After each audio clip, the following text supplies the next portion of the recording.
Estamos siguiendo la lectura del libro escrito por A.T. Jones, que lleva por título Las dos repúblicas, o Roma o los Estados Unidos. Y estamos ahora empezando el capítulo 8, que lleva por título La caída de la gran apostasía. Cuando Pablo estaba en Tesalónica, predicó al pueblo acerca de la segunda venida del Señor. Después que él se había marchado, les escribió una carta en la que les decía más sobre este mismo suceso. Y en sus escritos lo hacía tan real y su esperanza estaba tan centrada en el suceso que aparentemente se lo colocó entre los que verían venir al Salvador. Y escribió como si él y otros estarían vivos en ese momento.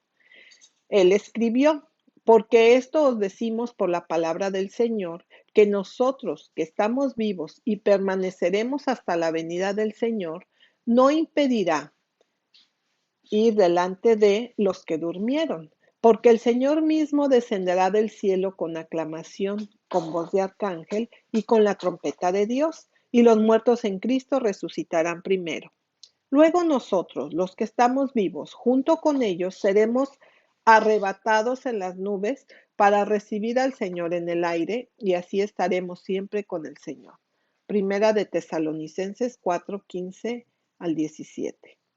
Los tesalonicenses, sin tener en cuenta lo que les había dicho cuando estuvo allí, malinterpretaron estas fuertes y aparentemente personales declaraciones y por lo tanto, dando en las palabras del apóstol un significado que él no pretendía debería estar ahí, sobre esto cayeron en el error de suponer que la segunda venida de Cristo estaba inmediatamente a la mano y estaba tan cerca que incluso podían vivir sin trabajar hasta que Él regresara.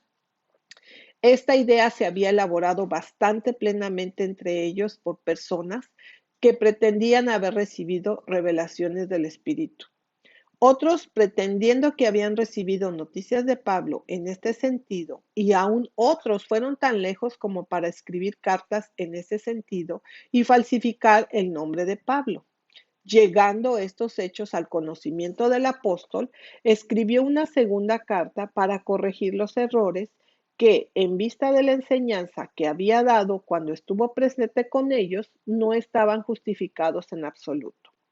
En su segunda carta, Pablo no modificó en lo más mínimo la doctrina de que Cristo viene o que entonces ciertamente reunirá a su pueblo para él. Ay, ahí no había error en la doctrina sobre el hecho de su venida. El error estuvo en el momento en que esperaban que él viniera. Este es el punto que el apóstol corrige en su segunda carta y escribe así: Empero os rogamos, hermanos, cuanto a la venida de nuestro Señor Jesucristo y nuestro recogimiento a Él, que no os mováis fácilmente de vuestro sentimiento, ni os conturbéis ni por espíritu, ni por palabra, ni por carta como nuestra, como que el día del Señor esté cerca.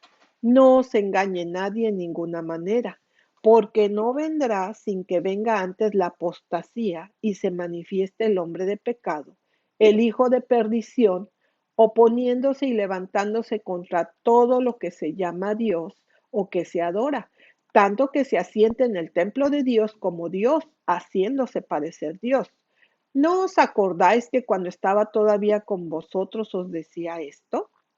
Y ahora vosotros sabéis lo que impide para que su tiempo se manifieste, porque ya está obrando el misterio de iniquidad, solamente espera hasta que sea quitado de en medio el que ahora lo impide, y entonces será manifestado aquel inicuo, al cual el Señor matará con el espíritu de su boca y destruirá con el resplandor de su venida. Segunda de Tesalonicenses 2, 1 al 8. Todo esto les había enseñado cuando estaba allí con ellos y por lo tanto les recordó en el quinto versículo: ¿no os acordáis que cuando aún estaba con vosotros os dije estas cosas? Entonces, habiendo recordado en sus mentes el hecho, simplemente apela a su conocimiento y dice: y ahora sabéis lo que impide que Él, el Hijo de perdición, pueda ser revelado en su tiempo. Esto claramente establece la profecía de una gran apostasía de la verdad del Evangelio. La pureza del Evangelio de Cristo sería corrompida y su intención pervertida. La decadencia de la que Pablo escribió a los tesalonicenses se menciona en su consejo a los ancianos de la iglesia en Éfeso, a quien llamó para encontrarse con él en Mileto. A ellos les dijo: porque yo sé esto, que después de mi partida entrarán entre vosotros lobos rapaces, que no perdonarán al rebaño. También de vosotros mismos se levantarán hombres, hablando cosas perversas, para arrastrar tras sí a los discípulos. Por tanto, observa y recuerda que por espacio de 3 años no dejé de advertir cada día y noche con lágrimas. Hechos 20, 29 al 31. Esta advertencia no fue solo para la gente de Éfeso durante los 3 años que estuvo allí. Se ve a través de todas sus epístolas. Debido a esta disposición de los individuos a afirmarse a sí mismos, a tener visiones erróneas de la verdad y a hablar cosas perversas, las iglesias tenían que ser controladas constantemente, guiados, entrenados, reprendidos y reprendidos. Había hombres e incluso en la iglesia que estaban siempre dispuestos a cuestionar la autoridad de los apóstoles. Hubo quienes hicieron un negocio para seguir a Pablo y por todos los medios posibles para contrarrestar su enseñanza y destruir su influencia. Ellos declararon que no era un apóstol del Señor en absoluto, sino de hombres, que nunca había visto al Señor, que él era simplemente un fabricante de carpas que recorría el país trabajando en su oficio y haciéndose pasar por apóstol. Otros le cargaron que enseñaba la doctrina de que era correcto hacer el mal para que viniera el bien. Pero no era solo ni principalmente de estos personajes que amenazaba el peligro. Fueron los que de entre los discípulos se levantaban hablando cosas perversas, de los cuales en la carta a Timoteo se da un ejemplo y una advertencia. Procura con diligencia presentarte a Dios, aprobado como obrero que no tiene de qué avergonzarse, que traza bien la palabra de verdad, mas evita profanas y vanas parlerías, porque muy adelante irán en la impiedad, y la palabra de ellos carcomerá como gangrena, de los cuales es Himeneo y Fileto, que se han descaminado de la verdad, diciendo que la resurrección es ya hecha y trastornan la fe de algunos. Segunda de Timoteo 2, 15 al 18. Tampoco fue con ellos el mayor peligro laico. Era de aquellos que se levantarían no solo hablando cosas perversas, pero hablando cosas perversas para alejar discípulos después de ellos. Por error de juicio, un hombre podía hablar cosas perversas sin mala intención, pero los mencionados aquí hablarían cosas perversas a propósito y con la intención de hacer discípulos por sí mismos y arrastrar discípulos tras ellos en lugar de atraer discípulos a Cristo. Estos pervertirían la verdad y tienen que pervertir la verdad a fin de lograr su propósito. El que siempre dice la verdad como es en Jesús atraerá discípulos a Jesús y no a sí mismo. Atraerse a Cristo será su único deseo, pero cuando uno busca dibujar discípulos a sí mismo y se pone en el lugar de Cristo, entonces debe pervertir la verdad y acomodarla a sus deseos de aquellos a quienes esperan hacer sus propios discípulos. Esta es la maldad, esto es apostasía. Hubo otra consideración que hizo que el peligro fuera más inminente. Estas palabras fueron dichas a los obispos.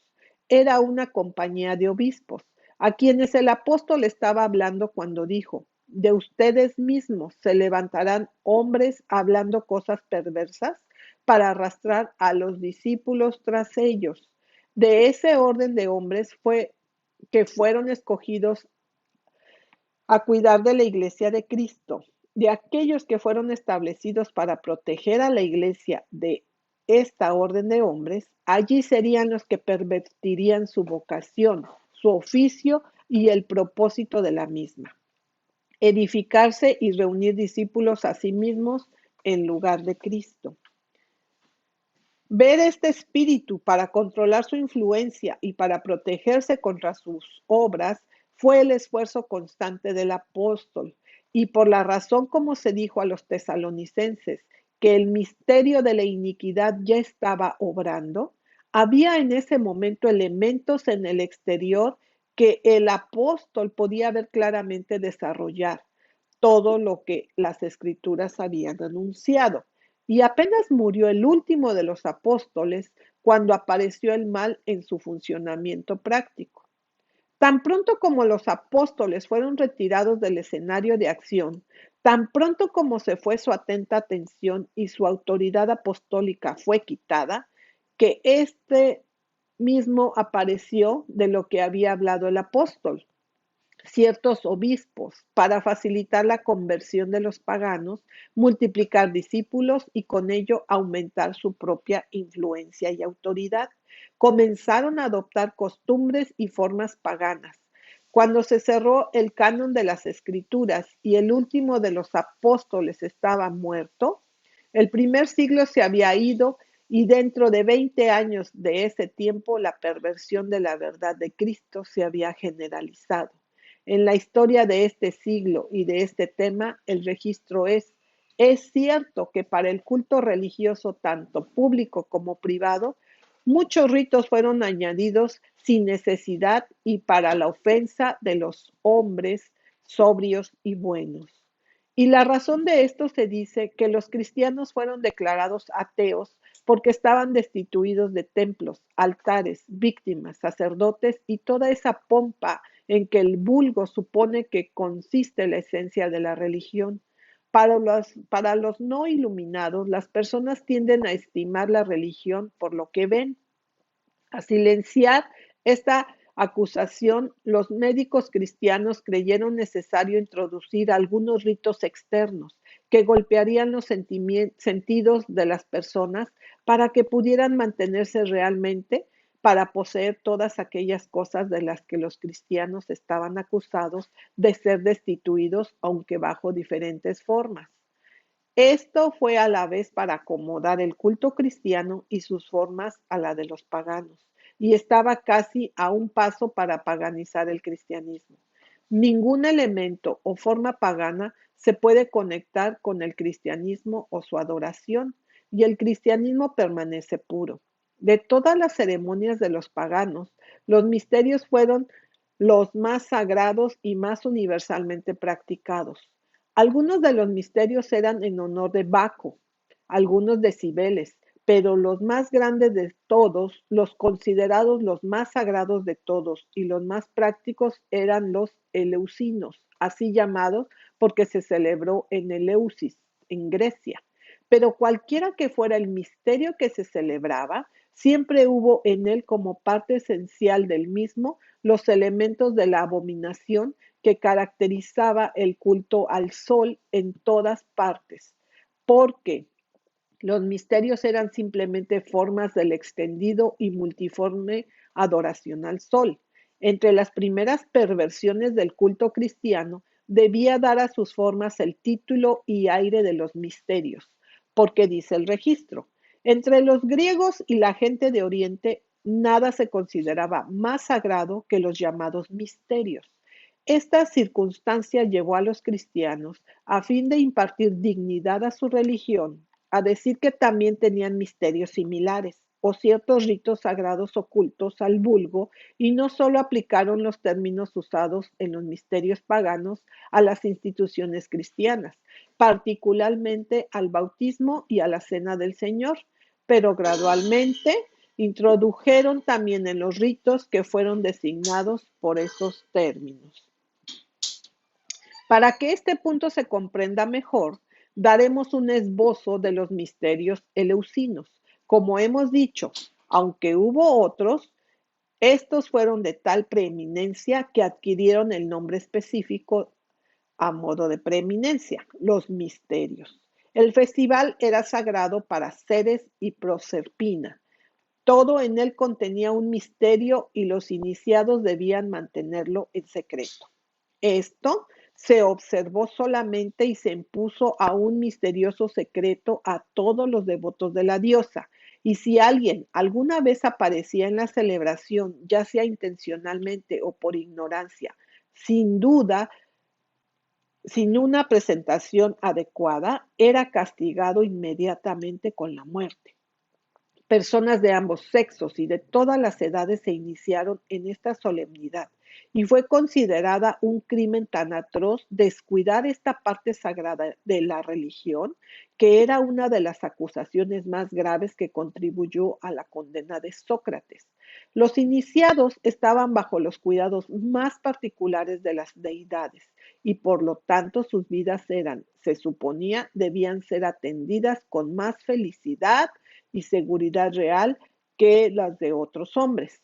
Este beneficio no era solo concedido durante la vida, pero se extendía más allá de la tumba y fueron honrados con los primeros lugares en los campos elíseos, mientras que otros fueron abandonados a revolcarse en la inmundicia perpetua e ignominia.